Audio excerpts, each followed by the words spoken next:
It's great to be here. Thanks very much for having me. This is actually the second year that Dr. Manchakanti tried to get me here, so I figured I had to say yes or else he would never leave me alone. I'm going to be discussing the APS guideline today, really obviously focusing on interventional therapies for this talk at this meeting. I think many of you are aware of the APS guideline and at least have read it or have at least heard about it. And I'm pretty sure I was asked to come here because many of you may disagree with aspects of the guideline or at least have significant questions about it. Before getting into the APS guideline specifically, I did just want to say that APS is not alone. There are many very credible and very influential groups led by very bright people who have a lot of experience doing this kind of work, who have independently come to similar conclusions about a lot of interventional therapies. It's not that there's a vast conspiracy out there against interventional medicine, or at least not that I'm aware of. It's really that, we're working from a shared understanding of what constitutes good evidence or actionable evidence. And I'll explain what our rationale and methods are during this talk. Really, our underlying premise when we do this work is that, for all patients, whether they've got low back pain or not, and for all interventions, the things that we do should be from a basis of strong science and from a certainty about what we're doing for patients. That's our responsibility to patients, and that's really where we're coming from. Conflicts of interest. I have no conflicts of interest relevant to the topics in this talk. Research funding is from AHRQ, the American Pain Society, and the Drug Effectiveness Review Project. I'll go over some evidence-based medicine principles briefly and then spend most of the time talking about the methods and our rationale, as I said. Just to orient everyone, this was a very long, arduous process. It began in 2004. My twins were just 6 months old when we began this thing, and by the time the interventional therapies guideline was published, that was May of 2009, I believe. They're in kindergarten. So a huge time effort. This is a partnership between ACP and the American Pain Society. ACP is the American College of Physicians, the largest specialty society in the world.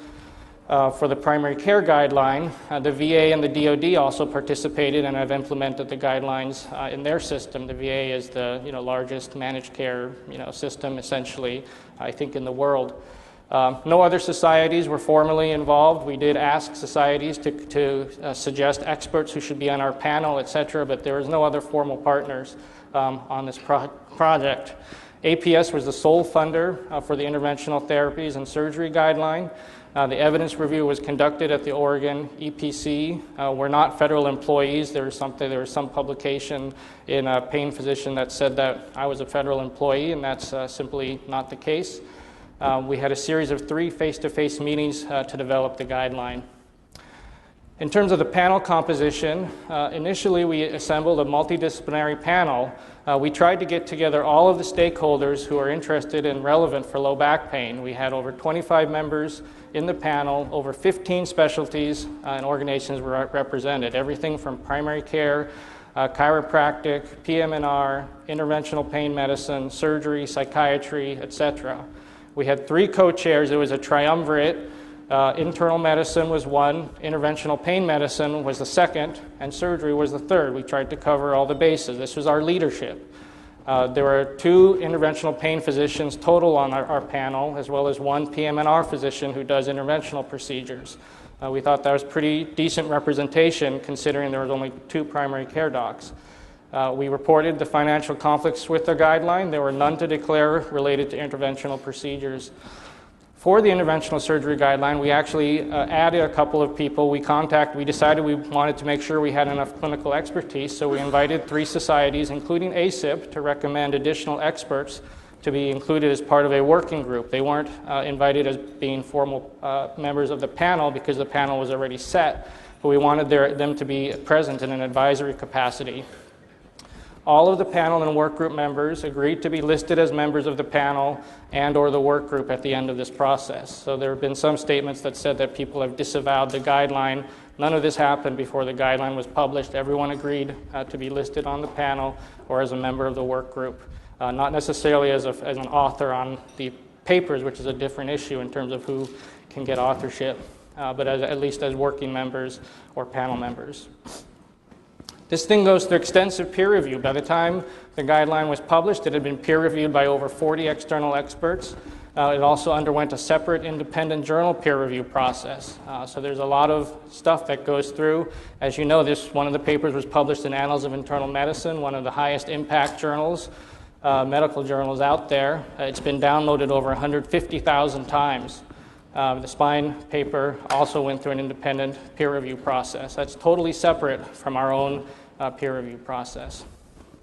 This is a quote that everybody has about evidence-based medicine. I'm not going to repeat it. I think Dr. Manchakanti has it in his slide also. This is from David Sackett. So what does evidence-based mean? When we talk about something being evidence-based, we mean that it's a comprehensive, systematic, open-minded review of all of the evidence. And we want the evidence to determine the conclusion, not vice versa. This means that you don't only cite stuff that supports a preformed conclusion or agenda, and you don't just use evidence when it's positive and ignore it when it isn't. An evidence-based decision process makes use of an unbiased, systematic review of the evidence, but it doesn't look at all evidence equally. We emphasize the best evidence, or we should be emphasizing the best evidence. You use rules to link the evidence to the recommendations, and you produce recommendations that are clear and defensible. This is from David Eddy. He was one of the kind of fathers of evidence-based medicine from JAMA back in 1994. And the question is, when should a new therapy be used? Well, he proposed that there should be convincing evidence that compared with no treatment, the treatment is effective in improving health outcomes. Second, compared with no treatment, its beneficial effects on health outcomes should outweigh harmful effects. And third, compared with the next best alternative, the treatment should represent a good use of resources. I think these are pretty basic principles, and they're laid out pretty clearly. Most people would agree with these. Just wanted to show that this is a quote from the president of the British Pain Society, from BMJ, regarding the president of the British Pain Society, who was forced to resign his position because the British Pain Society didn't agree with the guideline that he worked on with UK NICE, that's the National Healthcare Group in Great Britain. And this is their quote: "The BPS provided evidence to support the clinical effectiveness of such procedures," referring to interventional procedures. "The Guideline Development Group did not consider evidence presented from cohort studies and clinical case series in its deliberations on these or any other treatments. We think this was misguided." So we're going to examine this statement in some detail here. This is a hierarchy of evidence that everybody has seen. A well-designed randomized controlled trial is at the top, and then you go down to the non-randomized studies, the cohort studies, case control, etc. Opinion is sometimes listed as a type of evidence, but opinion really isn't evidence. It's opinion. Your opinion is based on something. It's either based on good evidence or lousy evidence or nothing. But it's opinion, and opinion does come into play. People have to make judgments about what is better evidence and what isn't when we're looking at this. But opinion is always based on something. It isn't evidence itself. When looking at the evidence hierarchy, the principle is that evidence from higher on the hierarchy can still be weak if it's not done well, right? All those things have the caveat that it has to be well designed. So if you can have low-quality RCTs that really don't help you because they're designed poorly. We've alluded to that earlier today. Simply describing the type of evidence, therefore, to support a guideline recommendation isn't sufficient. You also have to look at the quality of those studies, and you also have to look at the magnitude relative to harms, which a lot of guidelines don't do. They just kind of say, yeah, we think this kind of works, and they have there's no judgment about how well something works or how well something works relative to harms. Uncontrolled designs severely limit our ability to understand efficacy. These are some of the reasons. There's lots of reasons people can appear to improve even though something actually doesn't work. So it can happen just by chance. The natural history. Everybody here knows that if you have acute low back pain, you can do anything to somebody and they'll get better. You can hit them on the head with a rubber mallet and they'll get better over the next 3 or 4 weeks. That's natural history. Regression to the mean is quite common. It refers to the fact that even in people with chronic low back pain, there's a fluctuating course. People tend to present for care when they're doing a lot worse with their pain. The natural history after that is that they'll get better. That's regression to the mean. So if you just follow them up a week or two later, they tend to be better. This is kind of the natural ups and downs of clinical courses. Placebo effects, of course, can be very strong. We know that people, they're used to their placebo effects with sham surgery and things like that. They can be very strong, and they can actually overpower other things.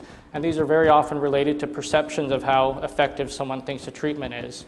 Hawthorne and other nonspecific effects, these refer to effects related just to paying attention. People like being paid attention to, and if you are enrolled in a trial and somebody's calling you all the time and asking you how you're doing, people tend to do better with that kind of TLC. All of these are what we call nonspecific effects. They're not related to the effects of the treatment at all. So the problem with uncontrolled studies is that, number one, they're often retrospective with very limited data on baseline characteristics. You don't know how they selected these patients. It's difficult to identify in inception cohorts. Dr. Pearson earlier had talked about you really need to do a good job prospectively identifying how you select these patients to be studied. It's often not the case. This is often a convenient sample of people who happen to do well and happen to still be followed in the clinic. They're usually not blinded, which is a problem, of course. And so you can't distinguish the specific effects of treatment from nonspecific effects, particularly because there's no control or comparison group. There's also a very high potential for publication bias.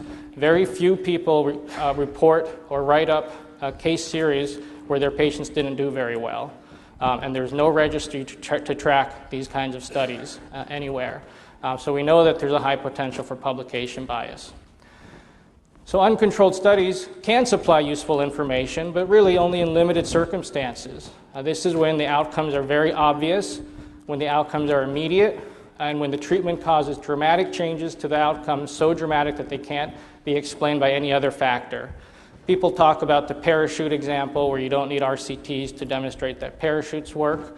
There's lots of other examples, though. You don't need a randomized controlled trial to show that eyeglasses fix vision. Nobody's ever going to do a randomized controlled trial of that, and it would be dumb. It would be a waste of resources to do that. Same with cataract surgery. There's plenty of other interventions like that. The problem is, though, for chronic low back pain, the effects are typically small or moderate. We'll talk about what those effects are, but generally, on average, you're talking at best a point or two on a 10-point pain scale. And we know that chronic pain is subject to many psychological and placebo effects and other factors. This has been shown over and over again. So it's very hard to make a case that these uncontrolled studies can give you very much useful information. This is a slide I borrowed from Rick Dio. This is estimates of effectiveness from uncontrolled studies. As you can see, everything looks about 80% effective. And I think that this slide maybe tells us a little bit more about natural history and nonspecific effects other than whether what works and what doesn't. You could literally look at any intervention for low back pain, even things we don't think really work anymore, things like coccygectomy for tailbone pain and sacroiliac fusions and stuff like that. You always get 80%, 70 to 80% response rates in uncontrolled studies. We don't think this is reliable evidence. These are therapies for low back pain that have been thought to be effective based on uncontrolled studies. So bed rest, sacroiliac fusion, coccygectomy, prolotherapy, intradiscal steroid injections, et cetera, et cetera, et cetera. The list is very long, and this is why we don't trust uncontrolled studies.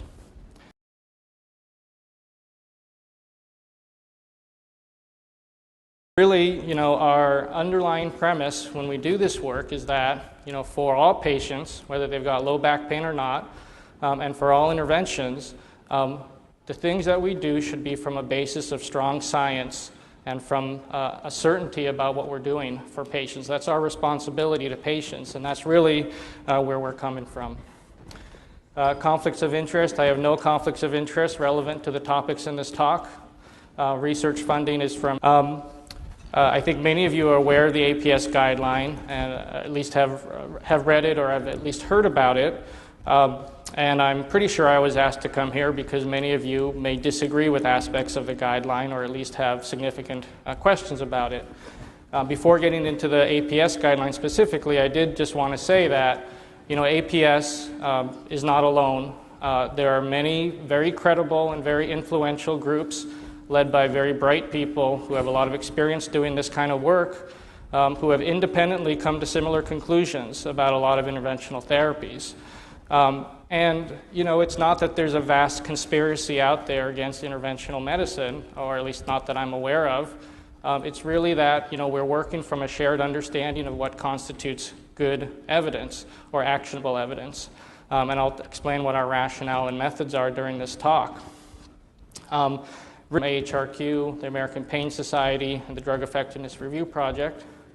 I'll go over some evidence-based medicine principles briefly and then spend most of the time talking about the methods and our rationale, as I said.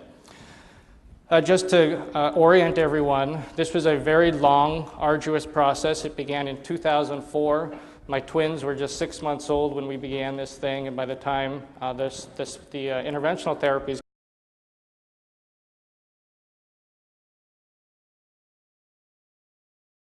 It's great to be here. Thanks very much for having me. This is actually the second year that Dr. Manchakanti tried to get me here, so I figured I had to say yes or else he would never leave me alone. I'm going to be discussing the APS guideline today, really obviously focusing on interventional therapies for this talk at this meeting.